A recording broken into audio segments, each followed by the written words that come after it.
Hello मेरे प्यारे student, मैं उमेश पाल आपका यूट्यूब चैनल में स्वागत करता हूं। जैसा कि हम लोग पिछले लेक्चर में dual nature of radiation and matter के बारे में हमने सारे उसके न्यूमेरिकल्स और अटॉमिक स्ट्रक्चर में जो एटम्स हमारा टॉपिक है उसमें हम लोग सिर्फ क्या करेंगे बेटा, न्यूमेरिकल्स करेंगे। ओनली एनसीईआरटी के न्यूमेरिकल्स। कौन सा? जो पेज नंबर 435, 36 और 37 पे है। ओके, तो हम लोग सारे सिर्फ न्यूमेरिकल्स करेंगे। तो आइए हम लोग पहला पहले में पढ़े थे, क्या पढ़े थे हम लोग? Dual nature of radiation and matter के बारे में हमने उसका सारे न्यूमेरिकल्स कर चुके हैं, एडिशनल क्वेश्चन छोड़ करके, जो कि एग्जाम में नहीं आने वाला। बोर्ड में एडिशनल से तो एग्जाम में नहीं आते हैं। तो आइए अब हम लोग एटम्स वाले टॉपिक का क्या बेटा, हम लोग क्लास 12th का एनसीईआरटी, ठीक है, एनसीईआरटी जो कि पेज नंबर चैप्टर का नाम है एटम्स। क्या है बेटा? एटम्स। एटम्स वाले टॉपिक का जो चैप्टर नंबर 12 है, कितना 12 नंबर चैप्टर है आपका, और एटम्स टॉपिक का नाम है, जिसमें पेज नंबर 435 से 436 तक के सारे न्यूमेरिकल्स हम लोग करने वाले हैं। 1 to 10 न्यूमेरिकल, उसके बाद हम लोग का एडिशनल है। तो आइए हम लोग न्यूमेरिकल्स पे चलते हैं। तो पहला देखिए बेटा, एनसीईआरटी पार्ट 2 क्लास 12th का पार्ट 2 नंबर है, ठीक है। इसमें 12th से हम लोग का टॉपिक है। आइए हम लोग देखते हैं एटम्स के बारे में। एटम्स के कुछ एक्सरसाइज हैं जो हम लोग सॉल्व करने जा रहे हैं। तो बेटा देखो 12.1 क्या दिया गया है, choose the correct alternative from the clue given at the end of the each statement. ये कह रहा है कि करेक्ट अल्टरनेट आप क्या करिए, क्लू ढूंढिए। ये जो स्टेटमेंट दिया गया है, पहला स्टेटमेंट, पहले का फर्स्ट, क्या बेटा, पहले का एक क्या दिया गया है, ध्यान से देखिएगा। पहले का एक कह क्या रहा है, ठीक है। हमें क्या करना है, हमें स्टेटमेंट को करेक्ट करना है और उस क्लू को ढूंढ करके क्या करना है, करेक्ट करना है स्टेटमेंट को। ओके, तो आइए हम लोग देखते हैं क्या दिया गया है बेटा। पहले में the size of the atom in Thompson model, क्या जो एटम की साइज है, क्या बेटा, जो एटम की साइज है, the size of the atom in Thomson model is एक और then blank the atomic size in Rutherford model. अभी कह रहा है कि कैसा होना चाहिए, तो कैसा होना चाहिए बेटा, जल्दी बताइए। ये कह रहा है कि द साइज ऑफ एटम, जो एटम्स का साइज कौन थॉमस ने जो बताया था, वो रदरफोर्ड के साइज से क्या डिफरेंट था, सेम था, कैसा था? कोई डिफरेंट नहीं था बेटा, नो डिफरेंस। क्या इसमें नो डिफरेंस का ऑप्शन है? यस, इसमें कोई नो मतलब जब थॉमस का क्या, जब थॉमसन का एटॉमिक मॉडल आया, थॉमस नहीं, थॉमस हो जाएगा, थॉमस हो जाएंगे इलेक्ट्रॉन के खोज करने वाले, थॉमसन। जब थॉमसन का प्लन पुडिंग मॉडल आया था तब बोहर का कोई मॉडल नहीं था, इसलिए वो उनके बाद आए। तो क्या थॉमस के बाद बोहर जी आए हुए थे। बोहर का क्या मॉडल था, MVR=N×H/2π, यही था ना। अभी हमने न्यूमेरिकल्स में बोहर्स के मॉडल्स के जो रूल्स था उसको हम यूज करके रेडियाई निकालते हैं, ठीक है। आइए इसमें फर्स्ट वाला हमारा हो गया क्या, नो डिफरेंस, कोई डिफरेंस नहीं है। देन फर्स्ट में क्या बेटा, नो डिफरेंस, क्या कह रहा है, sorry, no difference, no difference, कोई डिफरेंस नहीं है। देन बी वाला स्टेटमेंट क्या कह रहा है, तो हमें लग रहा है हमें सिर्फ रीड कर लेना चाहिए, आप लोग कर लोगे। बी कह रहा है इन द ग्राउंड स्टेट, क्या, in the ground state electron are in stable equilibrium while, जबकि क्या बेटा, जबकि ये कह रहा है electron always experience a net force. कब होना चाहिए, जल्दी बताइए। देखिए क्या कह रहा है, in the ground state of Rutherford model या Thomson model, Thomson model, in the ground state of the Thomson model electron are in the stable equilibrium में, थॉमसन मॉडल के ग्राउंड स्टेट में इलेक्ट्रॉन क्या होता है, स्टेबल होता है। जबकि क्या बेटा, रदरफोर्ड मॉडल में electron always experience a net force. वो क्या करता है, रदरफोर्ड मॉडल में मॉडल सेम होता है लेकिन इनमें उनका ग्राउंड स्टेट में वो क्या बोले हैं, थॉमसन प्लन पुडिंग मॉडल जो था वो क्या कर रहा है, in the ground state of Thomson model electron और stable equilibrium while in Rutherford model electron always experience a net force. Okay, then B हो गया आपका। और सी में आप क्या करिएगा, a classical atom based on, बेटा Rutherford model is doomed to collapse। Yes, Rutherford model क्या होना चाहिए, सीधा देख लीजिए बेटा। जी हाँ, रदरफोर्ड मॉडल ही होना चाहिए। ये क्या कह रहा है, एक कह रहा है अ classical atom based on Rutherford. Classical मतलब थॉमसन मॉडल जब था वो क्या था बेटा, वो मॉडर्न फिजिक्स में आप कहा जाता है क्या, जो थॉमसन प्लंक पुडिंग मॉडल था और आपका किस में आ जाएगा बेटा, वो मॉडर्न फिजिक्स में आ जाएगा। तो मॉडर्न मॉडल था उनका। देन जो स्टेबल, उन्होंने सिर्फ स्टेबिलिटी बताई थी। क्या बताई थी, थॉमसन जो प्लंक पुडिंग मॉडल था वो कह रहे थे एटम का जो स्ट्रक्चर होता है उसमें ग्राउंड स्टेट होता है जिसमें इलेक्ट्रॉन का होते हैं स्टेबल होते हैं।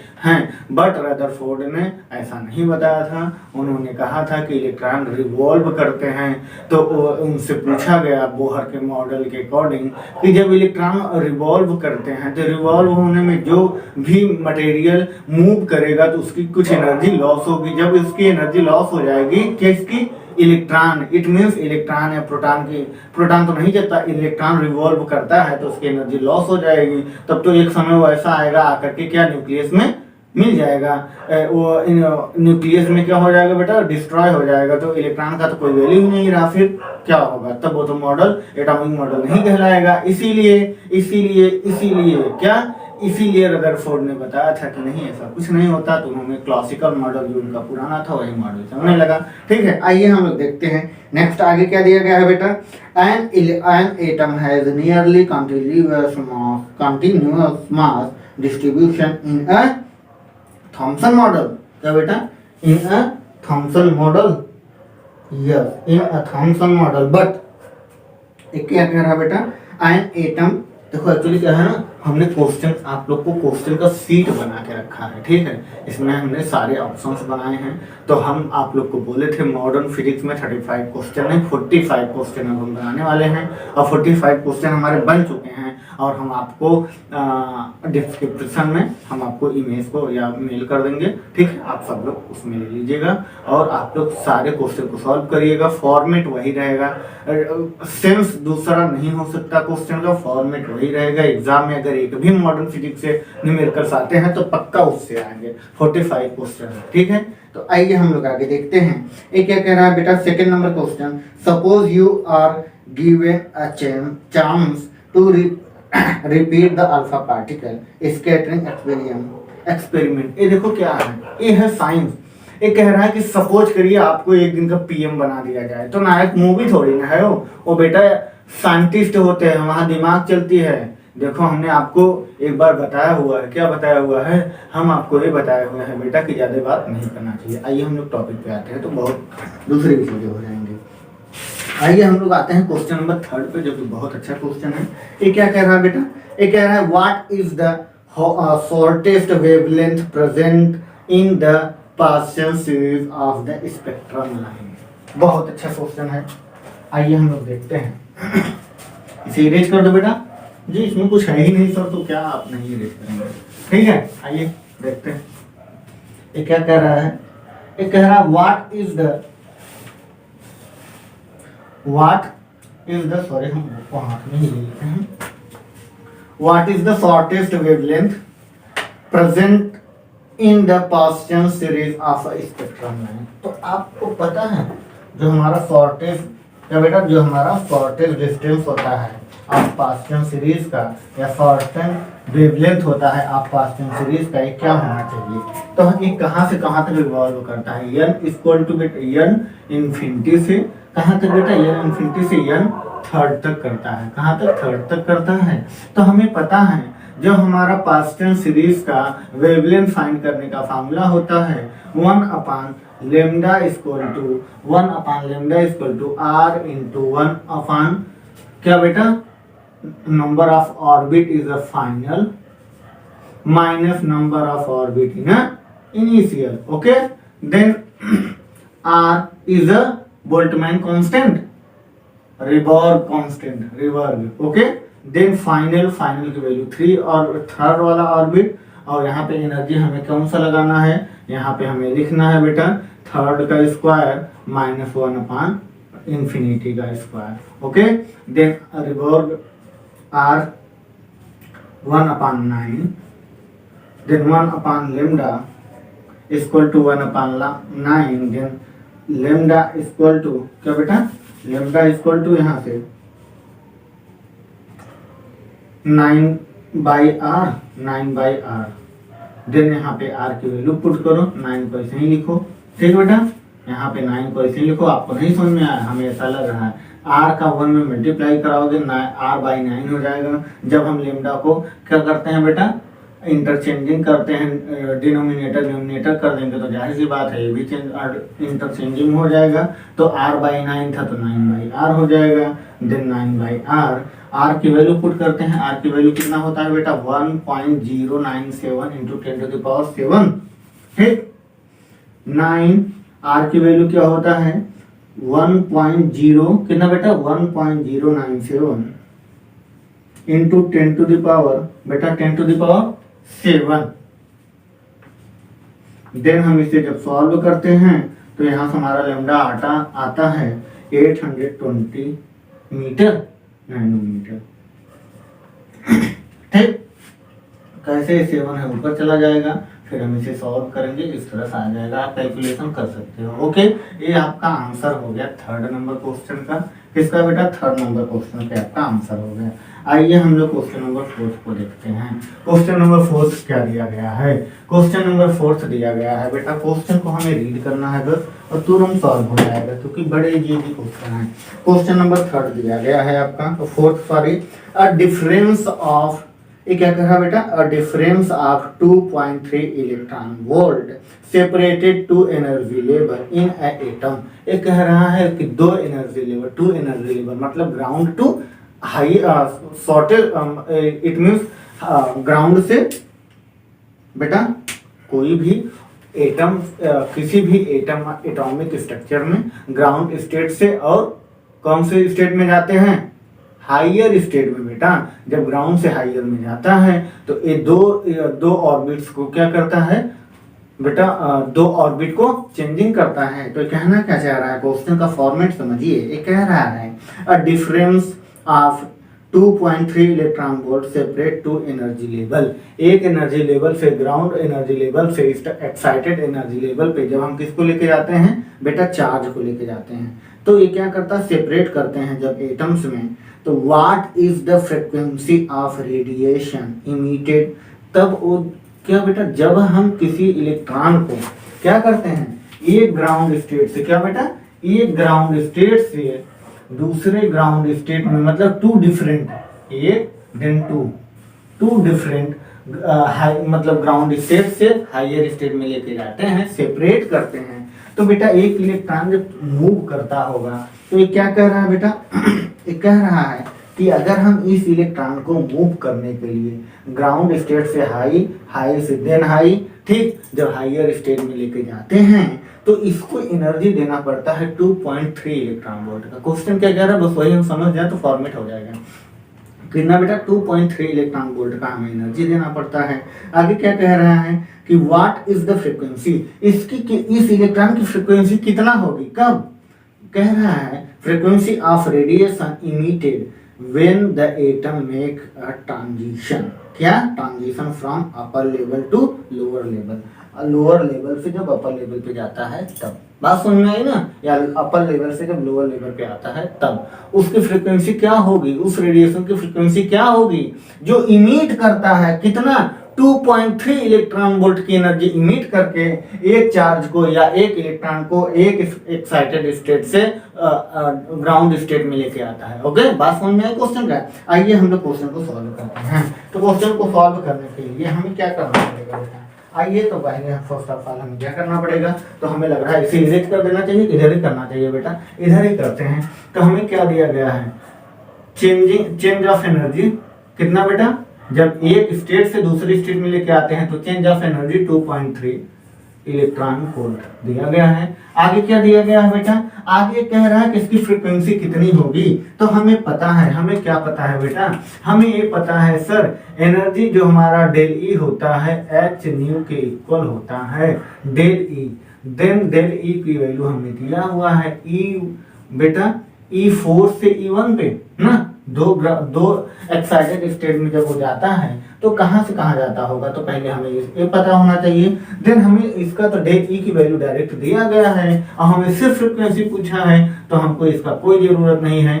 हम लिख लेते हैं डायरेक्ट बेटा, डेल ई डिवाइड बाय बेटा Planck constant into nu equal to, क्योंकि हमें फ्रीक्वेंसी निकालनी है तो न्यू इक्वल टू बेटा ए इलेक्ट्रॉन वोल्ट में दिया गया है, तो हम प्लांक कांस्टेंट की वैल्यू इलेक्ट्रॉन वोल्ट में रखते हैं। तो इलेक्ट्रॉन वोल्ट में प्लांक कांस्टेंट की वैल्यू कितनी होती है आपको पता है। We know that electron in the Planck constant value 4.14 into 10 to the power -15 electron volt.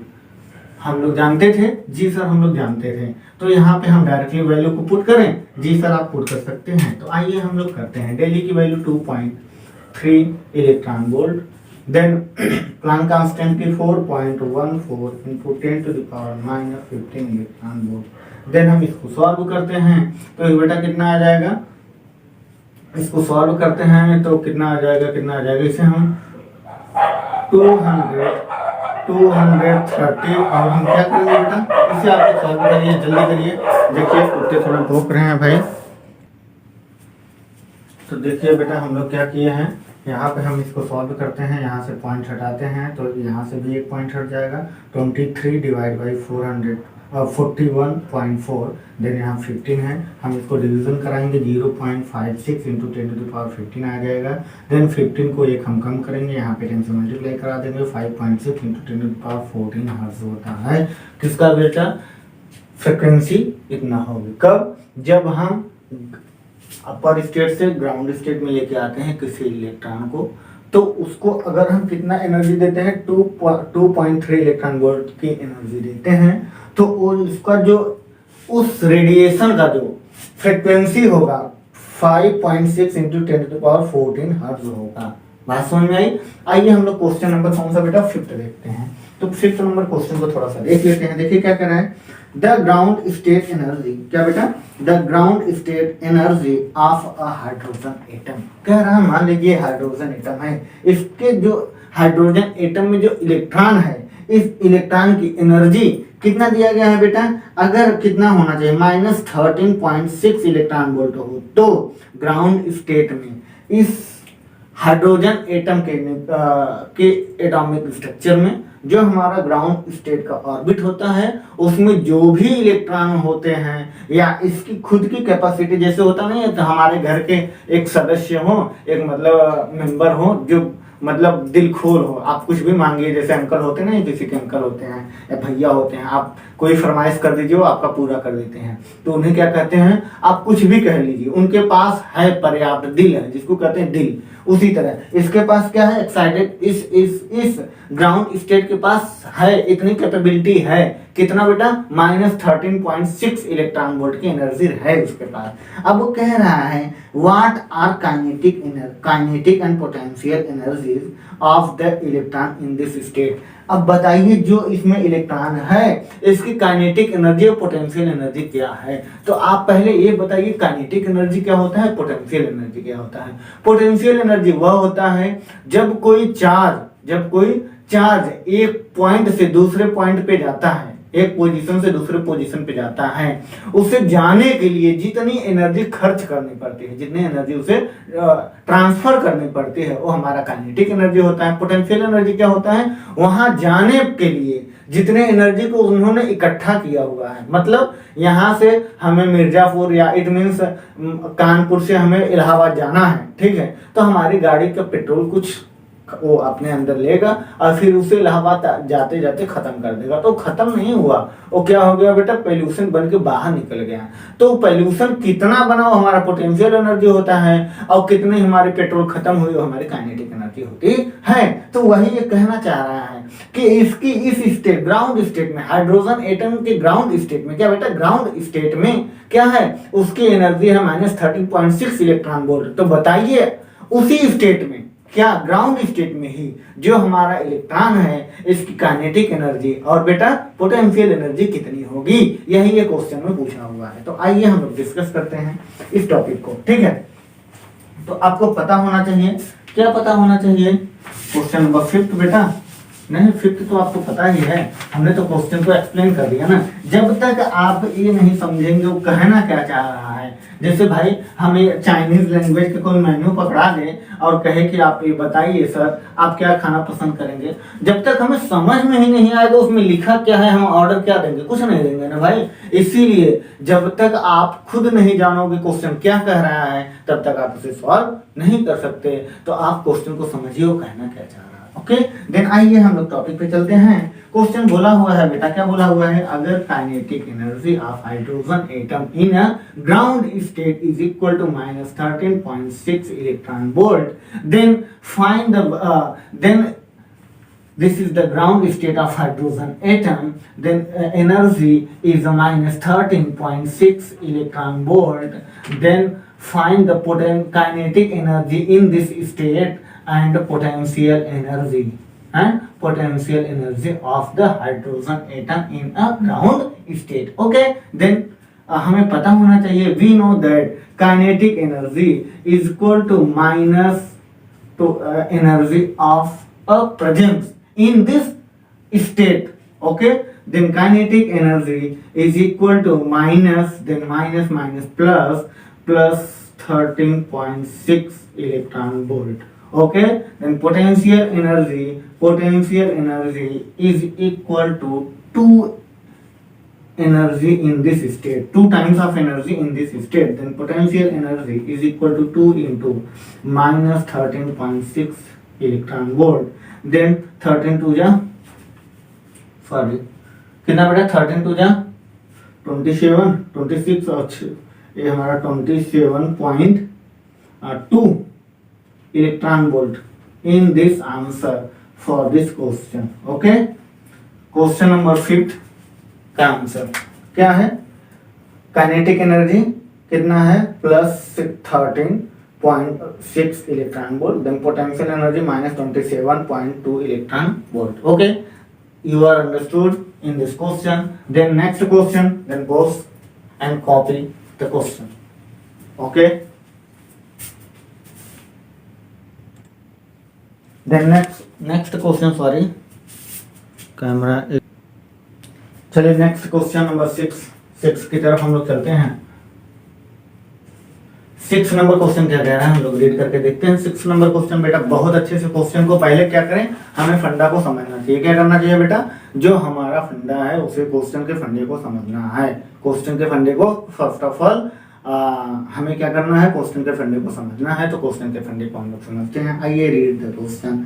A hydrogen atom, क्या बेटा, अ hydrogen atom initially in the ground state level absorb a photon which excites it to the n equal to 4 level. Determine the wavelength and frequency of the photon.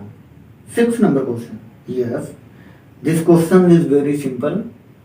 Then first of all कहना क्या चाह रहा है question, ये कहना ये चाह रहा है, ये कहना क्वेश्चन क्या चाह रहा है, ये कहना चाह रहा है कि जो हाइड्रोजन एटम, क्या बेटा, जो हाइड्रोजन एटम का ग्राउंड स्टेट है और उसका excited state it means n equal to 4 पे एक कह रहा है कि अगर हम फोटॉन को एक्साइट करवाएं तो उसका जो एब्जॉर्प्शन होता है, एब्जॉर्प्शन पॉइंट होती है, उसका determination of wavelength and frequency कितना होगा। अगर हम हाइड्रोजन एटम में ग्राउंड स्टेट मतलब n इक्वल टू 1 से 4 पे लेके जाते हैं किसको, फोटॉन को, तो उसका वेवलेंथ और बेटा क्या बताइए, और क्या, अरे पहले सीखो तो मेरे भाई, और उसकी फ्रीक्वेंसी। तो इसे जानने के लिए हमें क्या करना पड़ेगा, फर्स्ट ऑफ ऑल अभी हम लोग क्वेश्चन किए हैं, क्या किए हैं सर, अगर हमें हाइड्रोजन एटम्स के ग्राउंड स्टेट से, क्या बेटा, ग्राउंड स्टेट से n इक्वल टू 4 पे लेके जाना है, सपोज दैट 1 2 3 एंड 4 पे लेके जाना है, यहाँ लेके जाना है, तो हमें क्या कह रहा है, अगर n इक्वल टू 1 से n इक्वल टू बेटा किस पे लेके जाना है, 4 पे लेके जाना है, किसको, फोटॉन को, फोटॉन्स को लेके जाना है। तो ये जब यहाँ से यहाँ जाएगा, इस फोटॉन्स का जो वेवलेंथ होगा कितना होगा और इसकी फ्रीक्वेंसी कितनी होगी। ठीक है, फ्रीक्वेंसी कितनी होगी। तो हमें ये पता होना चाहिए कि सर सोचिए, अच्छा इसमें क्या होना चाहिए, इसमें ये होना चाहिए बेटा, जब हम एक चार्ज को, इट मीन फोटॉन्स को यहाँ से ग्राउंड स्टेट से एक्साइटेड स्टेट में लेके जाते हैं, तो लेके जाने के लिए कुछ चाहिए ना बेटा, फोर्स लगाने के लिए क्या एनर्जी तो चाहिए। तो कितना एनर्जी होगा, पहले तो हमें एनर्जी फाइंड करनी है। एनर्जी जब आ जाएगा तो हम energy equal to h nu वाले फॉर्मूले में पुट करके वहां से क्या निकाल लेंगे, न्यू निकाल लेंगे, इट मीन फ्रीक्वेंसी निकाल लेंगे, और फिर हम वहां से वेवलेंथ भी फाइंड कर सकते हैं। तो आइए हम लोग क्वेश्चन को देखते हैं, और क्वेश्चन को समझो बेटा, क्वेश्चन क्या कह रहा है उसको समझना स्टार्ट कर दीजिए आप लोग।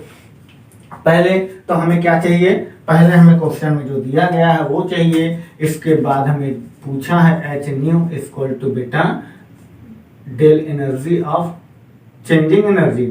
तो डेल से रिप्रेजेंट करते हैं, तो हम यहाँ पे डेल एनर्जी निकालते हैं बेटा। डेल एनर्जी कितना दिया गया है, n4 से बेटा ग्राउंड स्टेट में, मतलब n1 पे। तो हमें एनर्जी का formula -13.6 electron volt divide by n square minus 13.6 divide by बेटा, चलिए बताइए, divide by n square. Then sir यहाँ पे n की वैल्यू 4, यहाँ पे n की वैल्यू 1, तो यहाँ पे -13.6 को कॉमन ले लोगे, तो यहाँ पे 1/4 का स्क्वायर, देन -1/1 का स्क्वायर, देन इसे हम सॉल्व करते हैं, -13.6 मल्टीप्लाई 1/16 -1, 16 1 जा 16 में से 1 जाएगा 15/16, then -13.6 into -15/16, then minus minus plus, then 13 और 15 का मल्टीप्लाई कराइए, जल्दी कराइए, जल्दी हो गया, जल्दी करें बेटा, जल्दी करें, हमें लग रहा है आप लोग कर चुके होंगे। तो इसका मल्टीप्लिकेशन कराने के बाद जब हम 16 से डिवीजन करेंगे तो आएगा 12.75, कितना बेटा 12.75, हाँ 12 रुकिए देखते हैं, हाँ 12.75 इलेक्ट्रॉन वोल्ट, 12.75 इलेक्ट्रॉन वोल्ट। ये क्या आ गया, चेंज ऑफ एनर्जी ना, इतना एनर्जी हमें ये क्या बेटा ग्राउंड स्टेट से एक्साइटेड स्टेट में लेके जाने के लिए देना पड़ेगा। अब हमें यही वैल्यू इक्वेशन इसमें पुट कर दीजिए बेटा, किसमें, यहाँ से आपको फ्रीक्वेंसी मिल जाएगी, देन हम लोग पुट करके इसे सॉल्व करते हैं। तो आइए करते हैं आगे, इस तरफ का इरेज कर दें, पोज करके आप लोग कॉपी कर ही चुके होंगे।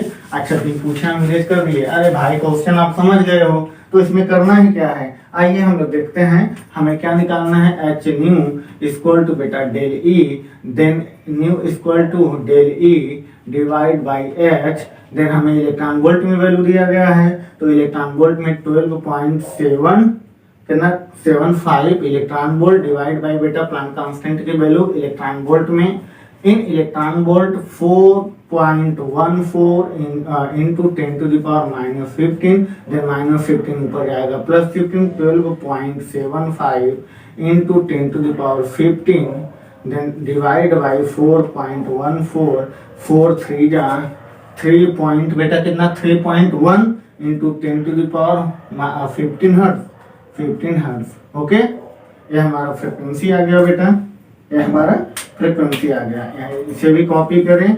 अब हमें क्या निकालना है, अब हमें वेवलेंथ निकालना है, तो आप लोग यहाँ से जल्दी जल्दी कॉपी करें। क्वेश्चन बहुत इजी है बेटा, क्वेश्चन बहुत इजी है। लेमडा निकालने के लिए हमें क्या करना पड़ेगा, लेमडा निकालने के लिए आइए हम लोग लेमडा वेवलेंथ निकालते हैं। वेवलेंथ लेमडा इक्वल टू बेटा सी बाई फ्रीक्वेंसी। जब हम speed of light, photon speed of light का होता है, फोटॉन की जो वेलोसिटी होती है स्पीड ऑफ लाइट के इक्वलिटी में होती है, देन डिवाइड बाई फ्रीक्वेंसी से डिवीजन करा दोगे, हमें क्या मिल जाएगा बेटा, हमें मिल जाएगा लेमडा मिल जाएगा। तो आइए हम लोग इसमें इसे सॉल्व करते हैं आगे। लेमडा इक्वल टू बेटा 3 into 10 to the power 8 metre पर second divide by frequency 3.1 into 10 to the power 15, then 15 ऊपर जाएगा माइनस में हो जाएगा बेटा, और इसे हम लोग कर लेंगे, कितना कर लेंगे बेटा, इसका डिवीजन कराओगे कितना आएगा जल्दी बताइए,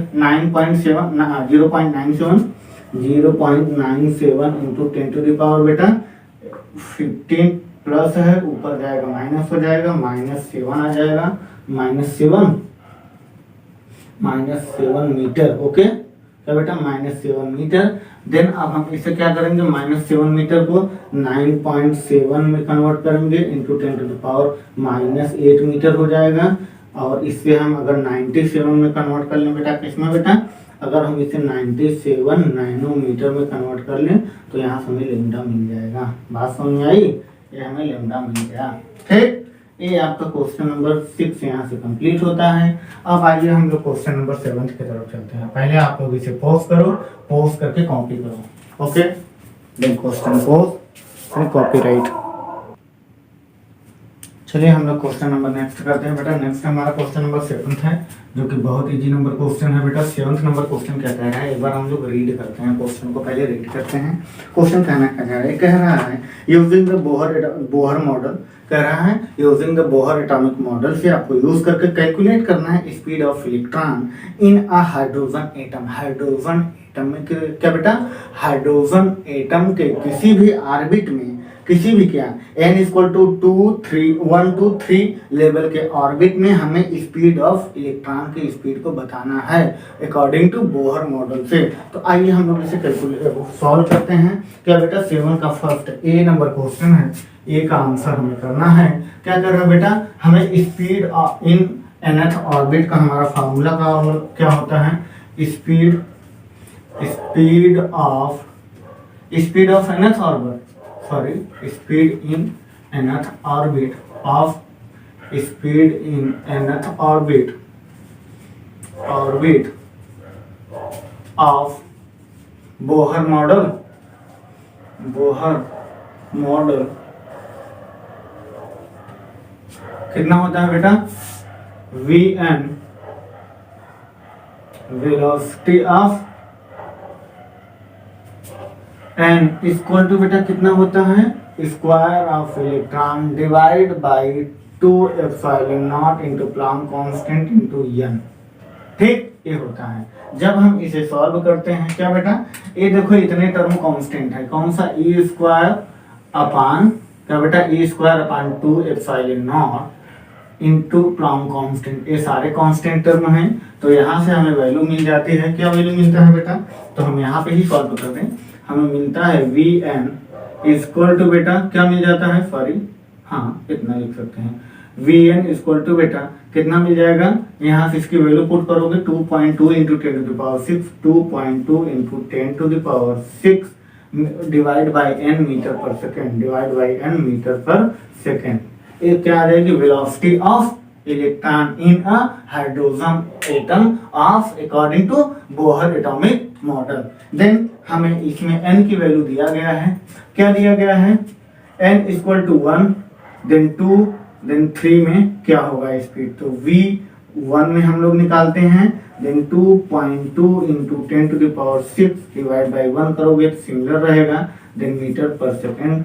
देन हमारा वेलोसिटी ऑफ 2 पे, देन 2.2 इंटू 10⁶ डिवाइड बाई 2 का स्क्वायर, सॉरी 2 रखोगे ना, 2 का स्क्वायर कितना हो जाएगा बेटा, सॉरी n है, स्क्वायर तो है ही नहीं, n है तो 2 रखोगे, 2 से कैंसिल हो जाएगा तो 1.1 इंटू 10⁶ मीटर पर सेकेंड। देन 3 रखोगे बेटा, v3 रखोगे तो 2.2 इंटू 10⁶ डिवाइड बाई बेटा 3 से डिवीजन कराओगे 0.76 इंटू 10⁶ मीटर पर सेकेंड हो जाएगा। बात समझ में आई, ये क्या हो गया, वेलोसिटी हो गई किसकी बेटा, इलेक्ट्रॉन की। कब कब, जब n इक्वल टू फर्स्ट, मतलब जब आप क्या किए हुए हो, एक बार first orbit, second orbit, then third orbit में इलेक्ट्रॉन को लेके जाते हो तो धीरे धीरे इसका क्या होता है, स्पीड कम होने लगता है। जी सर, कम होने लगता है, सॉरी 2 का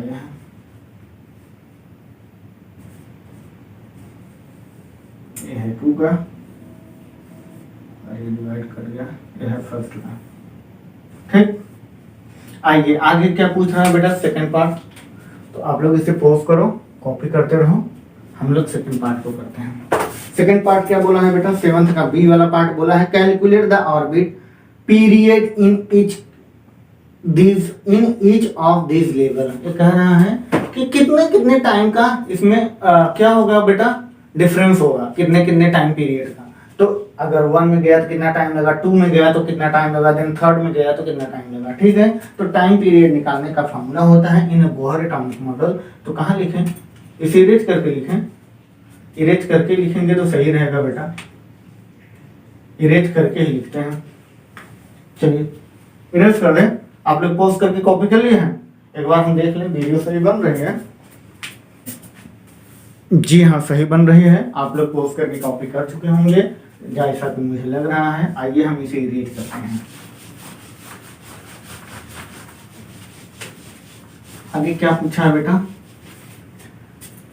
time period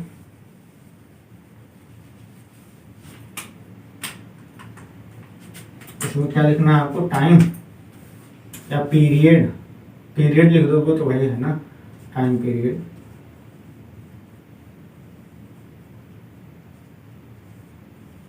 time period in nth orbit of Bohr atomic model is Tn equal to कितना होगा बेटा, 4 एप्सिलॉन नॉट का स्क्वायर इंटू प्लैंक कांस्टेंट का स्क्वायर डिवाइड बाय 4me का स्क्वायर, 4me का square into n3।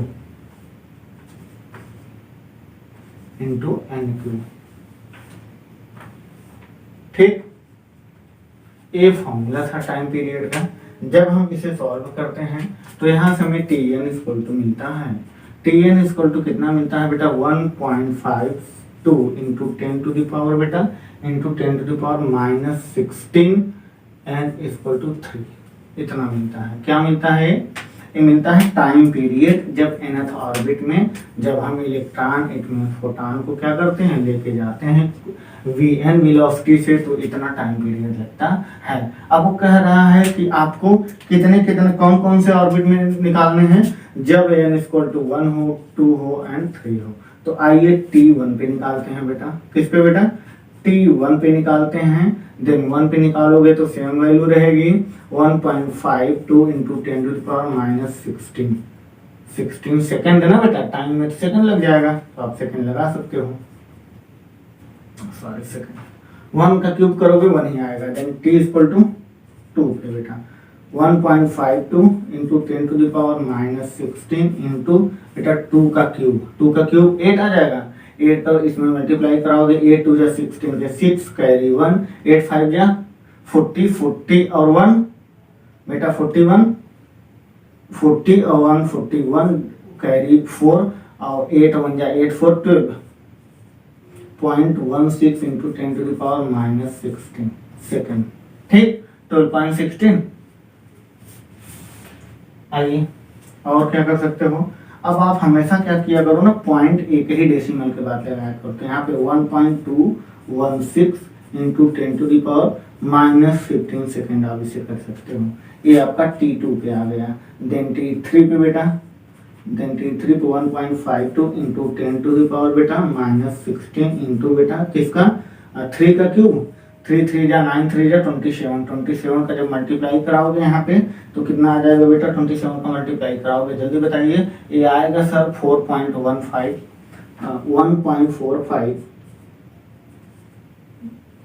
Sorry 1.45 into 10 to the power -15 कितना बेटा, into 10 to the power -15 second. ठीक, ये आपका आंसर हो गया, ये आपका T3 पे आंसर हो गया। ठीक है, आप लोग कैलकुलेशन, अब देखो मैथ्स में का ऑपरेशन थोड़ी ना किसी को सिखाना पड़ता है, हमें फंडे सिखाने पड़ते हैं, स्टेटमेंट सिखाना पड़ता है, कहना क्या चाहता है ये सिखाना पड़ता है। ठीक है, और आप लोग मल्टीप्लिकेशन, डिवीजन और सब्ट्रैक्शन ये सब चीजें तो आप लोग एडिशन वगैरह तो करना तो जानते ही हो। तो आप लोग का क्वेश्चन खत्म होता है 7th नंबर यहाँ से। ठीक है, आइए हम लोग क्वेश्चन नंबर 8 पे चलते हैं। आप लोग पॉज करके कॉपी करो पहले क्वेश्चन को।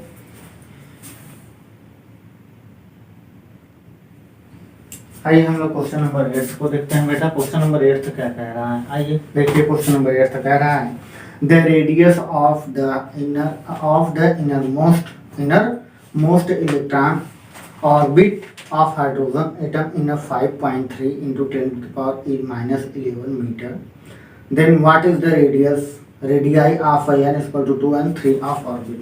ये कह रहा है 1 2 3, देन 1 2 3। ओके, आइए ये कह रहा है, क्या कह रहा है बेटा कि जो हाइड्रोजन एटम का जो इलेक्ट्रॉन था, क्या था, हाइड्रोजन एटम में जो 1 2 देन 3 ऑर्बिट्स थे, फर्स्ट में अगर कोई इलेक्ट्रॉन ट्रेवल करता है या ग्राउंड स्टेट से एक्साइटेड स्टेट में जाता है तो इस इलेक्ट्रॉन की वेलोसिटी Vn इक्वल टू कितना था बेटा, Vn equal to 2.2 into 10⁶ divide by n था।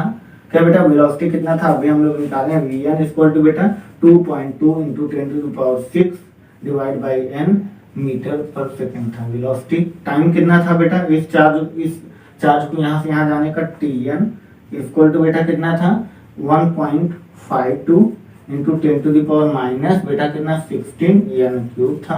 देन इसका रेडियस कितना होगा, रेडियाई, तो Rn equal to 5.3 into 10⁻11 metre sorry n square होता है। ठीक है, आइए हम लोग देखते हैं। अब इसमें कह रहा है कि आप n इक्वल टू फर्स्ट, मतलब first orbit, second and third orbit के बारे में आप बताइए, कौन कौन सा बेटा, first second and third.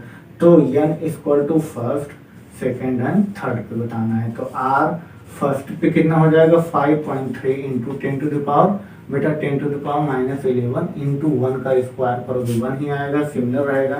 Then r2 पे निकालोगे बेटा 5.23 इंटू 10⁻11 इंटू बेटा किसका 2 का स्क्वायर, इट मीन्स 4 3 जा 12, 2 कैरी 1 4 5 जा 21.2 इंटू 10⁻11।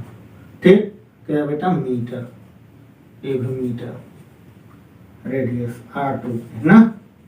देन r3 पे बेटा, r3 पे 5.3 इंटू 10⁻11 इंटू बेटा 3 का स्क्वायर, 3 3 जा 9, 9 3 जा 9 का 3 मल्टीप्लाई, 9 3 जा 27 पे 7 कैरी 2 और 9 5 जा 45 में 2 को ऐड करोगे 47 पॉइंट इंटू 10⁻11 बेटा -11 मीटर, या इसे लिख सकते हो 4.5। सॉरी, इसमें हमें एक कमियाँ दिख गई है। क्या कमी दिख गई है बेटा, हमें पॉइंट एक डिजिट के बाद ही लगाना चाहिए, तो हम यहाँ पे एक पॉइंट और लिखना चाहिए, एक स्टेप, तो 2.1 इंटू 10⁻10 या -12, एक और बढ़ेगा तो डिनोमिनेटर उस पर जाएगा। ठीक है, -10 मीटर, ये कितना आ गया, फर्स्ट पे आ गया, या आप लोग तो कर ही सकते हो। देन यहाँ पे भी 4.77 इंटू 10⁻, बेटा -10 मीटर। ठीक है, ये हमारा क्या हो गया, 8th का आंसर हो गया। ठीक है, 8th नंबर क्वेश्चन का आंसर हो गया। आप लोग पॉज करके कॉपी करें, पहले आप लोग पॉज करें और कॉपी करें, और हम तब तक दूसरा क्वेश्चन देखते हैं।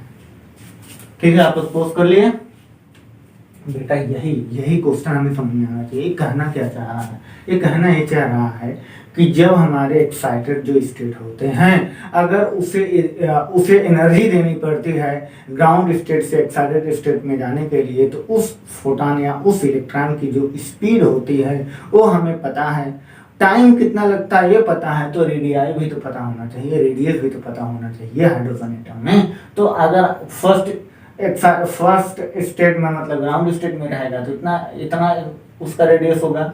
देन सेकेंड स्टेट में इतना होगा 2.12 इंटू 10⁻10 मीटर होगा।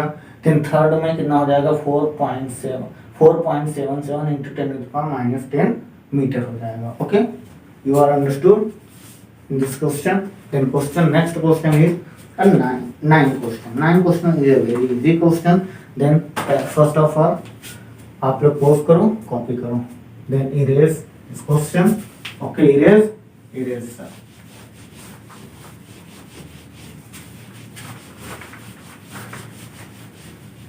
आइए क्वेश्चन नंबर हम लोग 9th की तरफ चलते हैं। चलिए देखते हैं क्वेश्चन नंबर 9 कहना क्या चाह रहा है बेटा। क्वेश्चन नंबर 9 पहले तो कहना क्या चाह रहा है, इसको हम लोग देख लेते हैं। हमको क्या चाहिए, हमको पहले क्वेश्चन को अंडरस्टैंडिंग चाहिए। उस पर एक होता नहीं है, अपने फील्ड के पक्के खिलाड़ी बनो, सचिन तेंदुलकर बनो, पहले उस खिलाड़ी, उस फील्ड के तो खिलाड़ी बनो। ये कह रहा है 12.5 electron beam is used the bombard gaseous hydrogen at room temperature.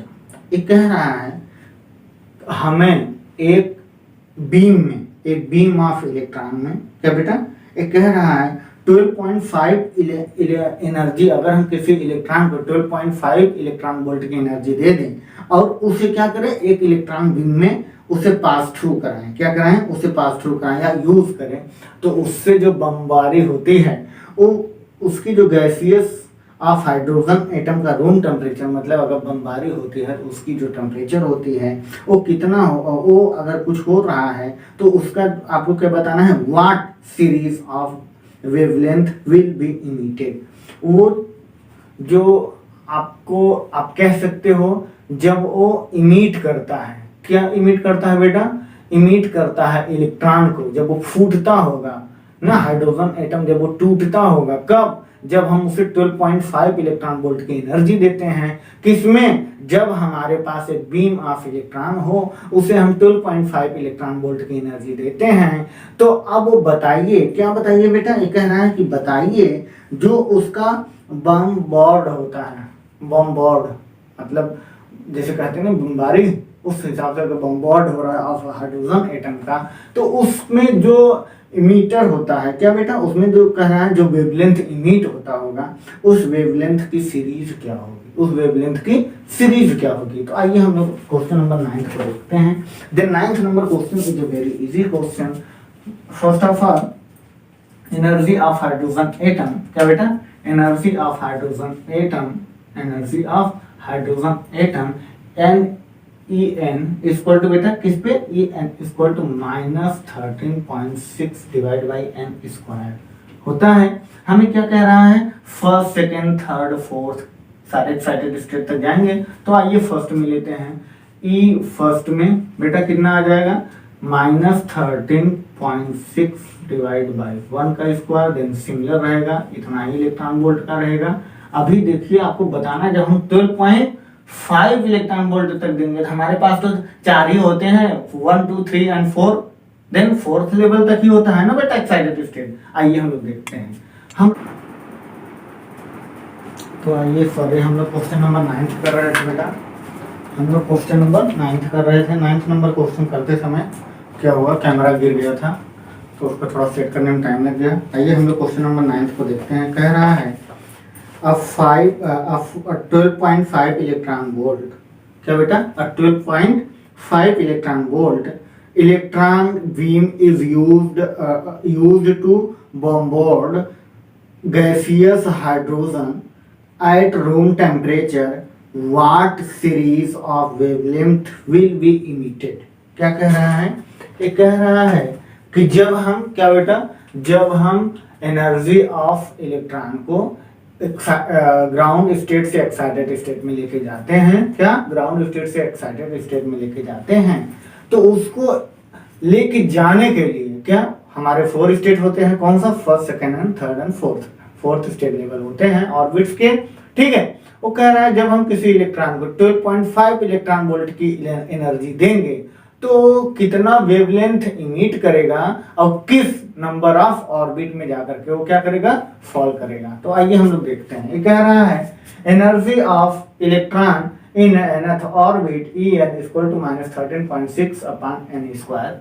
Then energy first, अगर एन की जगह हम फर्स्ट ऑर्बिट लेते हैं, पहला ऑर्बिट में -13.6 इलेक्ट्रॉन वोल्ट, बेटा हमें दिया कितना है बेटा, 12 पॉइंट, कितना दिया गया है, टोटल एनर्जी हम कितना इलेक्ट्रॉन को दे रहे हैं, ध्यान से सुनिएगा, टोटल एनर्जी हम इलेक्ट्रॉन को कितना दे रहे हैं बेटा, 12.5 इलेक्ट्रॉन वोल्ट, एक इलेक्ट्रॉन को एनर्जी देते हैं और वो बताइए कितने ऑर्बिट तक चला जाता है। तो हम कहते हैं पहले energy of nth orbit, then 1 रखते हैं तो 13.6 इलेक्ट्रॉन वोल्ट,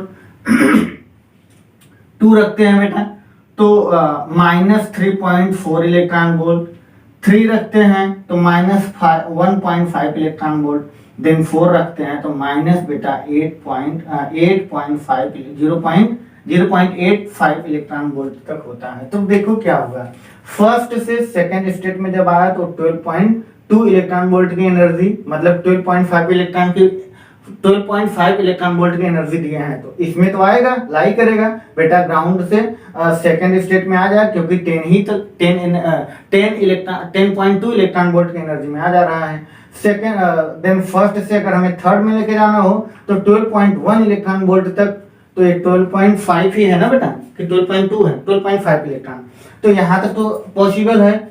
बट जब हम फर्स्ट से थर्ड में लेके फोर्थ में लेके आते हैं तो हमें जो एनर्जी का एक्सपेंशन होता है वो 12.75 इलेक्ट्रॉन वोल्ट, हमें 12.5 इलेक्ट्रॉन वोल्ट हम बस इलेक्ट्रॉन को एनर्जी दिए हैं, तो क्या है फोर्थ ऑर्बिट में लाई करेगा, फॉल करेगा नहीं, वो थर्ड तक ही गिर जाएगा। जब वो थर्ड तक गिर जाएगा, कहाँ बेटा, n इक्वल टू बेटा कहाँ से, n इक्वल टू सर 1 से थर्ड तक ही, थर्ड एक्साइटेड लेवल तक जाएगा। देन हम क्या करते हैं, अब हमें वो निकालना होगा क्या बेटा, जब इलेक्ट्रॉन फर्स्ट से थर्ड में जाएगा तो हमें इसमें क्या कहा है, what is the series of wavelength ना, तो इसका जो स्पेक्ट्रम लाइन में जो इसकी सीरीज होती है वो क्या होती है, तो आइए 1 to 3 में हम लोग देखते हैं। तो 1 to 3 में निकालने के लिए हमारा फॉर्मूला होता है n equal to n into n minus 1/2, जो कि थर्ड स्टेट तक दिया गया है। तो हम क्या करते हैं, फर्स्ट सेकेंड एंड थर्ड, तो पहला तो हमारा क्या करेगा बेटा, फर्स्ट जो हमारा सीरीज बनेगा वो थर्ड से फर्स्ट में गया है, थर्ड से बेटा, थर्ड से फर्स्ट में, देन सेकंड से फर्स्ट में आया है, सेकंड से फर्स्ट में आया है, और क्या कर रहा है, थर्ड से सेकंड में भी आया है, थर्ड से सेकंड में आया है, थर्ड से इट मींस ये थर्ड से सेकंड में जाएगा, सेकंड से तब फर्स्ट में जाएगा, ठीक है। तो जब हमारा स्पेक्ट्रम लाइन बनेगा तो एक बार फर्स्ट से थर्ड में आएगा, एक बार फर्स्ट से थर्ड में आया है, एक बार सेकंड फर्स्ट से सेकंड में गया है, इट मींस सेकंड से फर्स्ट में आया है, ठीक। और हमारा एक थर्ड से सेकंड में भी गया है, थर्ड से सेकंड से तो फर्स्ट में गया है, तो हम कहते हैं देखो थर्ड से फर्स्ट में, थर्ड सेकंड से फर्स्ट में, देन थर्ड से सेकंड में, ओके। तो हम कहेंगे दो हमारा जो है लाइनमैन सीरीज में आता है और थर्ड वाला हमारा क्या है बेटा, एक हमारा बॉर्मर सीरीज में आता है। तो आप लोग इसे पॉज करके कॉपी करो, क्वेश्चन नंबर 9 बहुत इजी क्वेश्चन है। देन हम लोग 10th नंबर क्वेश्चन करने जा रहे हैं, जल्दी करें बेटा। हाँ आप लोग पॉज करो और कॉपी कर लो, ठीक है, कॉपी कर चुके हैं। आइए हम लोग क्वेश्चन नंबर 10 लास्ट क्वेश्चन है, क्या कह रहा है, in according to Bohr model, Bohr model क्या था बेटा, mvr equal to n into h by 2 okay. ये कह रहा है according to Bohr model find the quantum number of the characteristic of the earth revolution around the sun in an orbit of radius, किसका radius, earth का radius कितना दिया गया है, 1.5 इंटू 10⁻11 मीटर, विथ ऑर्बिट की स्पीड क्या है, 3 into 10⁴ metre पर second, then mass of earth 6 into 10⁻24 kg दिया गया है। ये 10th नंबर क्वेश्चन है बेटा, जल्दी करें, आप इसे पॉज कर लो, पहले पॉज करके कॉपी कर लो कि हम इरेज करें, इरेज कर देते हैं। आइए तो 10th नंबर क्वेश्चन बहुत ईजी है बेटा, जो कि हमारा लास्ट क्वेश्चन है एटम्स का, इसके बाद एडिशनल क्वेश्चन है, तो अगर आप लोग चाहें तो हम एडिशनल का भी आप हमें कमेंट कर देंगे तो हम लोग कर लेंगे। अकॉर्डिंग टू बोहर मॉडल, क्या बेटा, according to Bohr model, Bohr model क्या होता है बेटा, according to Bohr model mvr equal to बेटा nh/2 जहां बोहर मॉडल का नाम आए तुरंत फॉर्मूला लगाइए। देन हम यहाँ पे क्या करते हैं बेटा, n को यही रहने दो, यहाँ पे 2 इस तरफ चला आएगा, देन mvr ना बेटा, हमसे क्या पूछा है, हमसे पूछा है n की वैल्यू, ठीक है, देन r इंटू 2 पहले लिख दो, डिवाइड बाई बेटा h, देन n, हमें क्या क्या दिया गया है अब हम लोग निकालते हैं, ठीक है। आइए हम वैल्यू को पुट करते हैं, तो हम पुट करते हैं वैल्यू, कैलकुलेशन आप करोगे, 2 पाई की वैल्यू भी रखते हैं 3.14, 2 into 3.14 into mass of electron, जल्दी बताइए, मास ऑफ अर्थ बेटा कितना दिया गया है, 6 into 10⁻24 kg, velocity of earth कितना दिया गया है बेटा, 3 इंटू 10⁴, रेडियस ऑफ अर्थ कितना दिया गया है, 1.5 इंटू 10⁻11, सारे डिजिट तो आए नहीं यार, चलो यहाँ कर लेते हैं 1.5 इंटू 10⁻11 डिवाइड बाई बेटा प्लांक कांस्टेंट की वैल्यू 6 इंटू 6 2 इंटू 10⁻−34 और देन इसे आप सॉल्व करोगे आएगा n की वैल्यू कितना आएगा बेटा 2.6 इंटू 10⁻74 74 क्या बेटा क्वांटम नंबर। ठीक, इतने क्वांटम नंबर होंगे। ओके, आप लोग पोस्ट करके कॉपी करो ये क्वेश्चन। आज का लेक्चर हम लोग का एटम्स टॉपिक यहाँ पे पूरी कंप्लीट हो जाती है। देन हम लोग नेक्स्ट टॉपिक में बात करेंगे न्यूक्लियाई, जो कि हमारा कल का लेक्चर होगा। और आप लोग एनसीईआरटी क्या बेटा एनसीईआरटी किंग बन जाओ, क्योंकि एनसीईआरटी के क्वेश्चन बहुत अच्छे लेवल के। मेंस में इस बार 7 क्वेश्चन पूछे गए थे एनसीईआरटी से। हमने 45 क्वेश्चन बनाया था, जिसमें से 2 क्वेश्चन आए हुए थे। ठीक है, तो आप लोग ऐसा पढ़ें, ऐसा सीखें, हमसे इतना सीखने की कोशिश करें कि आपको फंडा समझ में आए, उसका क्या लेवल होना चाहिए, एनसीईआरटी पढ़ने की क्या सोच होनी चाहिए, रणनीति क्या होनी चाहिए, इसको बनाना बहुत जरूरी है। एनसीईआरटी को फर्स्ट प्रायोरिटी दीजिए as a board reference of board and CBSE, ICSE and UP board. किसी आप पर्टिकुलर बोर्ड को नहीं कह सकते, सारे बोर्ड्स में, सारे कॉम्पिटिटिव एग्जाम में एनसीईआरटी से ही क्वेश्चन आते हैं। तो आई होप कि हम आपका हेल्प कर सकते हैं। तो आप भी इस वीडियो को देख करके इस वीडियो को थोड़ा सा आप भी इम्प्रूव करिए। ठीक है, और जो भी कमेंट्स हो सके आप कमेंट करिए। जो एक्सप्लेनेशन आपको ना समझ में आए आप कमेंट करके हमसे बोल सकते हैं, और फिर हम उसे और अच्छे से एक्सप्लेन करने की कोशिश करेंगे। Okay, thank you, bye, take care.